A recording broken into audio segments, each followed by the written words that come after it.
Hello everybody, welcome back to Concept Building classes. We are going to talk about simple interest and compound interest topic in this video as well, and we will see how to solve few more problems. So let's start with the first question.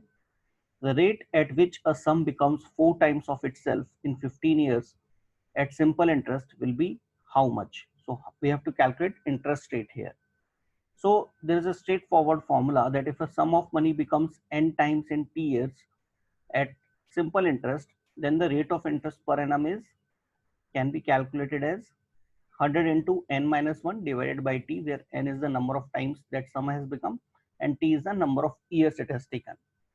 So if we put the values in this simple formula, then we get the value of r is equal to 100 into value of n is 4 because the sum has become 4 times, minus 1 divided by t. T is 15 years, so in 15 years sum has become 4 times, so it is 100 into 4 minus 1 divided by 15, which becomes 100 into 3 by 15 is equal to 20%. So our answer is B, 20%. So just remember the simple formula, and these kind of questions can be quickly solved in probably 30 seconds. Now let's move on to the next question. 12,600 rupees is invested in 3 parts in such a way that simple interest on first part at 2% per annum for 3 years is equal to simple interest on second part at 3% per annum for 4 years is equal to simple interest on third part at 4% per annum for 5 years. Find the simple interest on each part. Now let us assume that X, Y and Z are the amounts invested in as first part, second part and third part. Then X plus Y plus Z would be equal to 12,600 rupees. Now if we calculate simple interest for all three amounts, then it would be 2% per annum into 3 years on X. So X into 2% into 3 years. So instead of 2%, we can write 2 by 100 or 0.02 here. 3 years and the amount X is equal to 3% per annum divided by 100 into 4 years into Y, which is the amount which we have assumed, is equal to 4% per annum for 5 years. So 4 into 5 into Z divided by 100. You can also write it as 0.06x is equal to 0.12y is equal to 0.20z. In fact, you don't have to write this particular equation. You can directly write this. How to write it directly? So 2% per annum for 3 years. So 0.02 into 3, which becomes 0.06. X is the amount, so 0.06x. Similarly, 3% per annum for 4 years is 0.03 into 4. So it becomes 0.12 y because it is on y. Third part is z. So it is z into 4% into 5 years or 0.40 into 5 years, which becomes 0.20z. Now these all three simple interests are equal to each other. So now with the help of these equations, we can solve this question. So if you solve it further, it becomes 3x is equal to 6y is equal to 10z. Now if you look at it carefully, it is 3x is equal to 6y or x is equal to 2y. So if we put the value of x as 2y here, what will it become? So instead of x, we have written 2y plus y plus instead of z, what we have written? So it is z is equal to 6y by 10. So if I take 10 here, so it becomes 6y by 10, which is 0.6y. So instead of z, I can write 0.6y.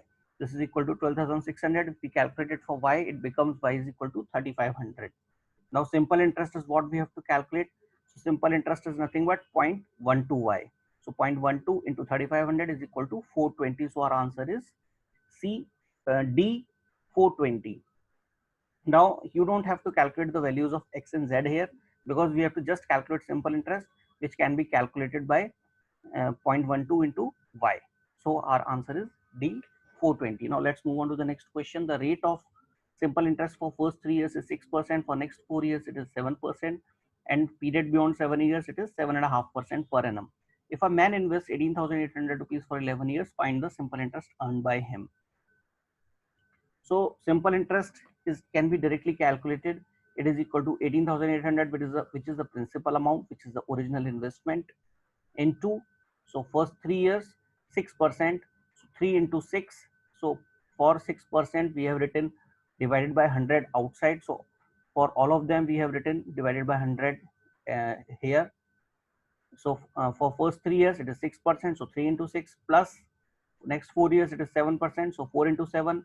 For beyond 7 years, which is total 11 years are there, so remaining time is 4 years after 7 years, so it is 4 years into 7.5%, right? So 7.5% is for the period beyond 7 years. So period beyond 7 years is 4 and 7.5%, and we all divided it by 100 because these all are percentages, 6%, 7% and 7.5%. So if you calculate it, you get the value of simple interest equal to 14,288. Now in this question, only one line is sufficient, right? You don't have to calculate individually simple interest for all the years, right? So it's simply principal amount into time period into interest rate plus next time period into next interest rate plus next time period into next interest rate, and then you can calculate the value of simple interest. So it is C 14,288. So it is hardly 30 to 40 second question if you do it in one line, right? Now let's move on to the next question. Ratio of 3 years of compound interest and simple interest of 1 year on a certain sum of money is 3.64 is to 1. Find the rate of interest. Now let X is the amount on which interest is being earned, because here we have not been given how much money we are investing. Let's say X is the amount and R is the interest rate. So we have written small r here, which is equal to capital R by 100, because in the formulas of interest you always have to calculate R by 100. You always have to put the value of interest as R by 100. So instead of R by 100, we will just write small r. Then compound interest for 3 years would be equal to amount invested, which is X, into 1 plus R raised to power 3, which is the number of years for which compound interest is earned, minus 1. This is the formula for compound interest. And for simple interest, it is amount invested X into interest rate into 1 year, because simple interest is earned for only 1 year. So the ratio, if you calculate, when you calculate CI by SI, then X will cancel out. Only thing which is remaining is 1 plus R raised to over 3 minus 1 divided by R is equal to 3.64, which is the ratio given here. Now this becomes 1 plus R raised to over 3 is equal to 3.64 R plus 1. Now if you solve this, you have to open this A plus B raised to power 3 A plus B whole cube. So instead of solving this in this manner, you just put the values of R from here and try various and try the options and calculate the answer, right? So if we keep we can put the value of R as 0.1, 0.15, 0.2 and 0.25. So these are the only 4 values which are possible. So if you put these options, you will get the value of R is equal to 0.2, which is 20% option C, right? So R is equal to 20%. Our answer is C, 20%. So here we just put the options and got the answer rather than solving this complicated equation and wasting our time. So that is how you can save some time during the exam. Now let's move on to the next question. If principal amount is 8,000, interest rate is 20%, time period is 1 year, find difference between compound interest and simple interest if rate is compounded quarterly. Now compound interest is equal to principal amount 8,000 into 1 plus R. R is 0.20 divided by 4. Now why we have divided it by 4? Because interest is being compounded quarterly. So when interest is compounded annually, you can put the value of rate of interest as it is. But when interest is being compounded quarterly, it means every 3 months you are getting interest, and so in a year you are getting interest 4 times, right? So every 3 months you are getting interest, which means every year you are getting interest 4 times. So when you are getting interest 4 times, you have to divide this interest rate by 4, and you have to multiply this time period by 4, right? So if the rate was being compounded half yearly, which means you are getting interest every 6 months, so you would have divided this interest rate by 2, because you are getting interest 2 times in a year, and you would have multiplied this time period by 2, right? So with same factor, you divide this and you multiply this. So in this case, since it is compounded quarterly, so you divided by 4 and multiplied this by 4. So that is the reason why we have divided the interest rate by 4, and this time period 1 becomes 4 here because we are multiplying it by 4. So this becomes your compound interest. So this is a very important concept, that rate is compounded quarterly, half yearly. If it is less than annual, then this is the way you have to tackle this problem. Now, if you further calculate it, this becomes compound interest is equal to 8,000 into 1.05 raised to power 4 minus 1. Now, simple interest is very easy. Principal amount into interest rate into time. So 8,000 into 0.2 into 1. If you calculate the difference between CI and SI, this becomes 8,000. You can take common. Then 1.05 raised to power 4 minus 1 minus 0.2, which becomes minus 1.2. So if you calculate this, this becomes 124.05. But for this, you have to do this calculation, 1.05 raised to power 4, which is not an easy calculation. But if you do it, you are able to find the answer, which is B, 124.05.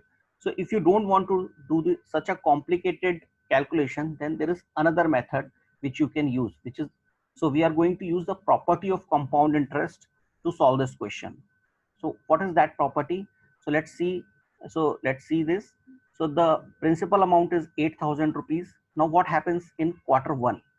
In quarter one, you get 5% on this 8,000 as interest rate. Why? Because 20% is the interest rate, but since it is being compounded quarterly, so 20% by 4 it becomes 5%.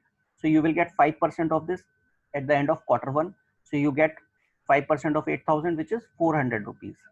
So total interest for the quarter is 400 rupees. Now what happens in quarter two?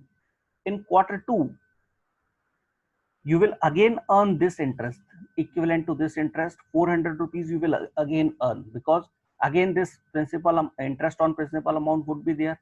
Interest on principal amount would be 400 rupees, plus you will also earn interest on this interest.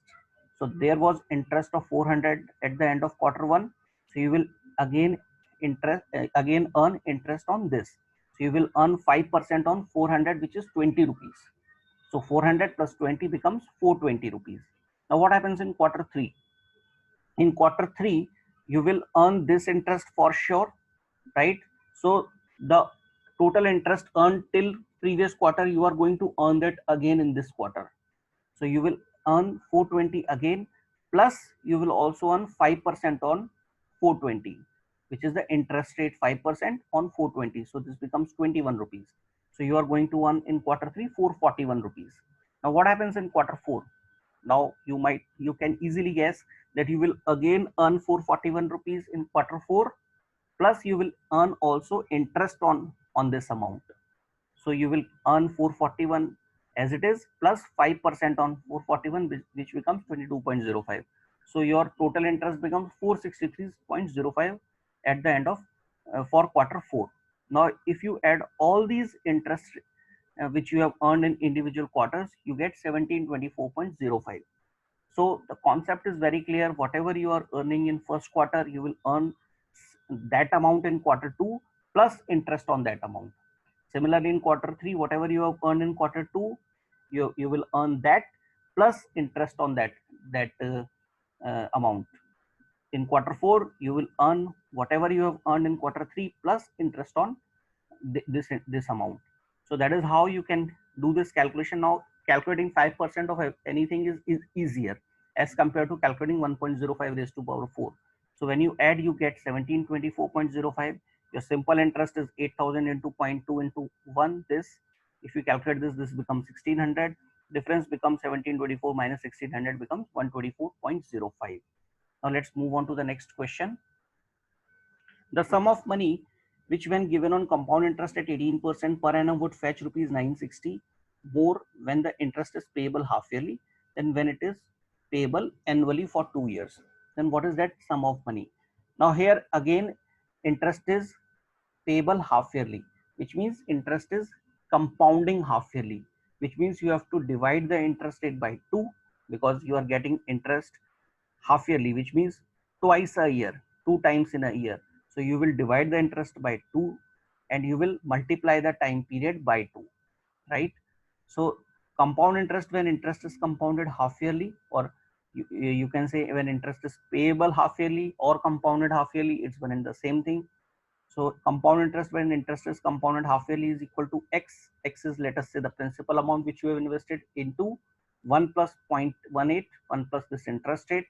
divided by 2 because it is getting compounded half yearly, raised to power 4. Why 4? Because the time period is 2 years, but you have to multiply it with 2 because it is getting compounded half yearly. So 2 into 2, 4.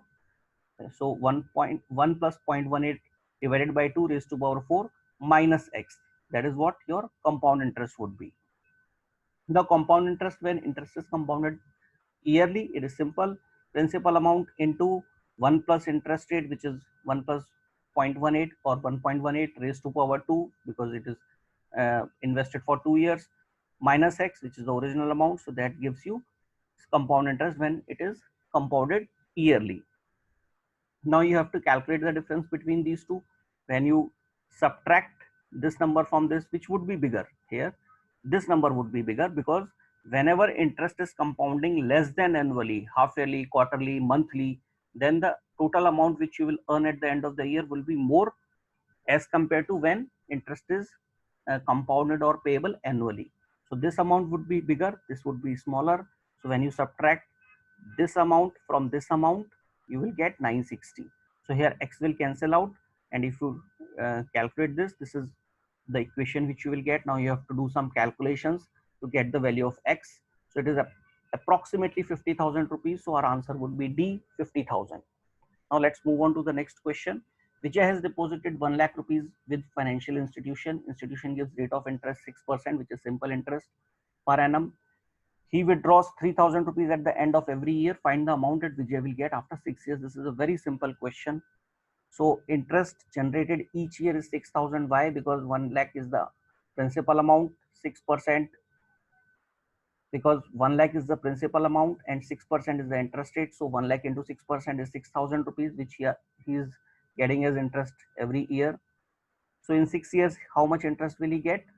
6,000 into 6, which is 36,000. But he's also withdrawing 3,000 rupees per annum. So in 6 years, he will withdraw 6 into 3,000, which is 18,000 rupees. So how much he will get at the end of 6 years? His original amount 1 lakh plus the interest which he has earned in 6 years, 36,000, minus whatever he has withdrawn in 6 years, which is 18,000. So your answer is 118,000, which is C, 118,000. So that's all for this video. If you like this video, I request you to subscribe this channel, Concept Building Classes. Share this video and this channel with your friends who are preparing for the competitive exams. Like it, put any comments if you have any doubts or any queries, and press the bell icon so that you know whenever next video is posted. Thank you and happy learning.